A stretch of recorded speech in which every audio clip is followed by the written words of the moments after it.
Hello दोस्तों, तो रबीका का लेटेस्ट व्लॉग तो आपने देख ही लिया होगा, जिसमें वो अपने भाई के साथ मिल के अपनी अम्मी के साथ एक प्रैंक कर रही होती हैं, जिसमें वो उनको ये बताने की कोशिश कर रही होती हैं झूठ झूठ कि भाई ने कोई लड़की पसंद कर ली है, छोटे वाले जेरी ने, और उसने अपनी उम्र 22 साल बताई है और कल वो लड़की 16 साल की जो है अपने अम्मा पापा के साथ आ रही है, जिसके ऊपर इनकी अम्मी बहुत ज्यादा गुस्से में आ जाती है और बहुत लेक्चर देती है, मार पिटाई भी करने लगती है। मुझे एक बात समझ में नहीं आती, जब वीडियो स्टार्ट हुई थी तभी मुझे हम सबको अंदाजा हो चुका था कि ये कोई प्रैंक हो रहा है। चले हम सबको नहीं, यहाँ पे बहुत ऐसे नासमझ सब्सक्राइबर और व्यूअर्स भी बैठे हुए जो शायद आखिर तक समझे ना हो कि प्रैंक हो रहा है, लेकिन कम से कम मैं तो समझ ही गई थी ना कि ये प्रैंक हो रहा है, झूठ झूठ सिचुएशन क्रिएट हो रही है। तो इनकी अम्मी जो उसी घर में रहती है और अपने बच्चों की नस नस से वाकिफ होंगी कि कितने झूठे मेरे बच्चे हैं, रोज झूठी सिचुएशन बना के एक जो है वीडियो बना लेते हैं और उसके बाद वो अपलोड कर देते हैं और उसको प्रैंक का नाम दे देते हैं। तो इनकी अम्मी को अंदाजा नहीं हुआ, खुद भी इतने प्रैंक्स करती रहती है, फिर भी पूरे आखिर तक वो कैमरा वहां लगा हुआ होता है और उसके बाद वो जो है मोहतरमा प्रैंक की शिकार हो रही होती हैं, जिसमें उनका बेटा बोल रहा होता है कि मैं शादी करना चाहता हूँ, मेरी बात पक्की कर दी जाए, मेरी मंगनी कर दी जाए। पता नहीं भाई किस किस्म के लोग हैं। और उसके बाद देखिए ये अपनी जो इस दौरान लेक्चर के दौरान जो बातें करती हूँ काफी काबिल गौर है। मिसाल के तौर पे वो अपने बेटे को कहती हैं कि भाई ये तो पढ़ाई लिखाई की उम्र है, कुछ बन के दिखाओ, फिर शादी वादी की बात करना, अभी तुम्हारी उम्र ही क्या है। तो मतलब जो हुसैन और रबीका का इतने सालों से अफेयर चल रहा है, तो हुसैन भी तो इसी उम्र का था उस जमाने में जिस जमाने में इनका स्टार्ट हुआ। हुसैन को मना नहीं किया इन्होंने। और लड़की के लिए कहती है कि 16 साल की उम्र कोई इन कामों की है, तो आपकी बेटी भी तो इसी कामों पे लगी हुई है। मतलब रबीका को अलाउड है कि वो किसी लड़के के साथ अफेयर रख सकती है, किसी और की लड़की को अलाउ नहीं है।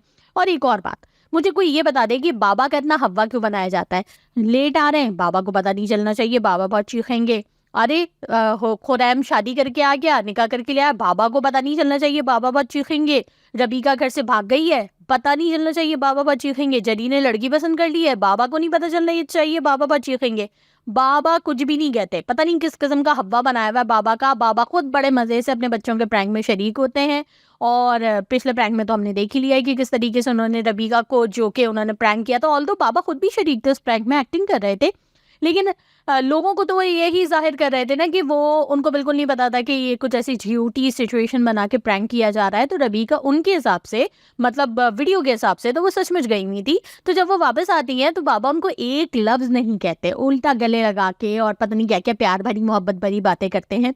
मतलब वो दुनिया दिखावे को भी अपने बच्चों को कुछ नहीं कहते। तो बाबा का इतना हव्वा किस खुशी में बनाया हुआ है, बाबा कुछ भी नहीं कहते हैं। सब देख चुके हैं कि बाबा कुछ नहीं कहते, बल्कि बाबा खुश होते हैं इस किस्म की हरकतों से कि झूठी झूठी सिचुएशन बना के वीडियो बनाई जाए और उसको प्रैंक का नाम दे दिया जाए और व्यूज घसीटे जाए।